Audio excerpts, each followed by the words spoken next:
बिस्मिल्लाहिर्रहमानिर्रहीम। Hello and अस्सलाम वालेकुम।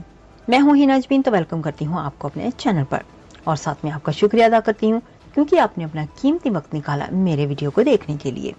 पेशावर जा रहा हूँ अपनी इंटरम बेल लेने और पेशावर में दोबारा अपनी बेल लेके पंजाब की कोर्ट्स में मैं पेश हूँगा, अपना मुकदमा लड़ूंगा और इंशाल्लाह ताला ये जो जबर का और ये जो जुल्म का मौसम है, अब हम इसके आगे किसी सूरत भी झुकने वाले नहीं। अब तो हालात बेहतर हो गए हैं। खान साहब का कल रात को रऊफ हसन साहब के हमले के बाद खान साहब का पैगाम मुझे मौसूल हुआ। उससे पहले तक खान साहब का यही पैगाम था कि तुमने महफूज रहना है क्योंकि तुम पर तशद्दुद होगा।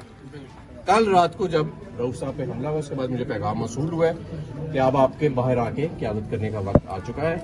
इसलिए अब मैं आज खैर मैं रऊफ हसन साहब से मिलने आया हूँ आज, क्योंकि ज़ाहिर अगर इस मौके पे भी मैं ना हूँ उसके बाद मैं पेशावर जाके अपनी इंटरम बेल्स लूंगा, वक्त लूंगा, पंजाब की कोर्ट्स में पेश होऊंगा और आगे अल्लाह मालिक है इंशाल्लाह। जी कोई सिक्योरिटी नहीं, अल्लाह की सिक्योरिटी जी, सब बाहर निकलेंगे अब इंशाल्लाह सब बाहर। जाने से पहले अगर आपने मेरे चैनल को अभी तक सब्सक्राइब नहीं किया तो प्लीज काइंडली कर लीजिएगा और जी हाँ, अपना बहुत सा ख्याल रखिएगा, हमेशा खुश रहिएगा। नेक्स्ट वीडियो तक के लिए मुझे इजाजत दीजिएगा। अल्लाह हाफिज।